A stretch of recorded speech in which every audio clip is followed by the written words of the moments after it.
Okay, God, let me try this again because I really need to understand it.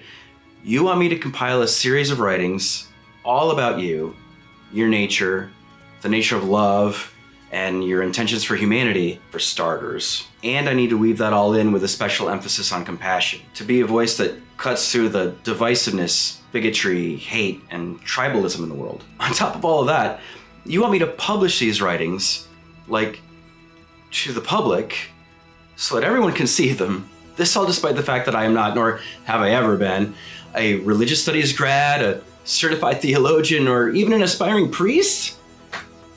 Well, that's terrifying. No one is going to be interested in this. I'm just an aspiring music artist, a regular dad, a Christian noob. All I'm going to do is end up pissing people off. I have no authority whatsoever. I'm completely unqualified. So, why me?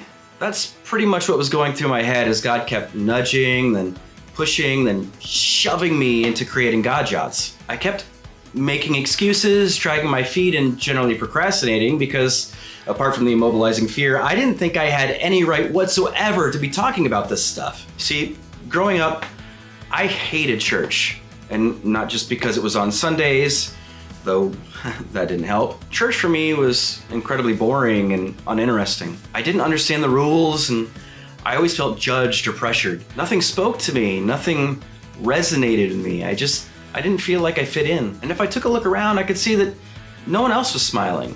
Nobody was laughing. Nobody was having a good time. Wasn't this supposed to be about eternal joy? There wasn't even now joy. Where was the joy? The whole thing was just kind of meh. At a certain point, I decided that, if this is what God was, then God just wasn't for me. Despite this, there was no denying that I was curious, for no other reason that I could see that God was trying different things to bring me closer to him. He knew I loved music and wanted to be a famous musician, so he turned my ear to bands like U2. He knew I was the analytical sort, so he introduced me to C.S. Lewis. He knew I liked wrestling. Stop laughing.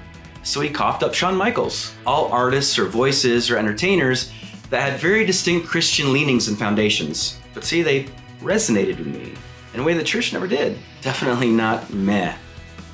And oh, the joy that ensued. Somehow, along this alternate path, God showed me who he really is. He showed me that he knew me and he loved me, even though I was resistant to the church.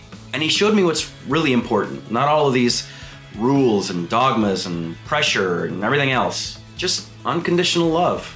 Sappy, sure, but simple. So simple, in fact, that if one were to really just block out all that extraneous nonsense and focus on the idea of unconditional love, everything that follows would just be so easy and way less intimidating. And there would certainly be a whole lot more smiling.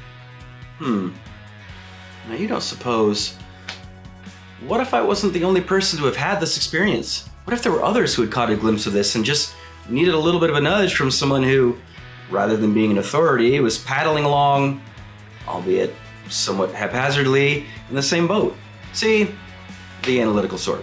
By the time I had worked up the courage to publish Jots, I had come to the conclusion that this is why God had wanted me to write. No, I wasn't qualified to talk about God from an authoritative, certifiable place, depending on what your definition of certifiable is, but I was, and still am, qualified to talk about the Lord Almighty from the point of view of a Christian noob who more or less got reeled in via alternative means, from a place that's simple, thoughtful, and isn't bogged down by all those extraneous rules and dogmas, from inside the same boat that maybe you were in. Maybe, like me, you're curious and interested, but your experience with the church has kind of pushed you away. Maybe, like me, you're often overwhelmed or intimidated by all those extra rules and expectations. Maybe you don't know where to start. Maybe you don't understand how all this applies to you or the world around you or just the world. Or hey, maybe you've been going to church for a long time, love it, and just really dig other people's thoughts on God. Well, apparently I have a lot of those. So if that's your thing, you're going to love Jots. Probably. So what is God's nature? What is his purpose? What are his intentions for you? And what are his expectations for humanity? What is unconditional love? How does it happen? How do you experience it? Better yet, in a world that's so divisive, so full of hate, so polarized, how do you show people that the world you walk in isn't? How do you become the light? In God Jots, I'd like to think that I have some answers to all of the above and more. Over the years, I've grown a little bit less terrified of the whole endeavor. That's probably because I've written so damn much, and that's great.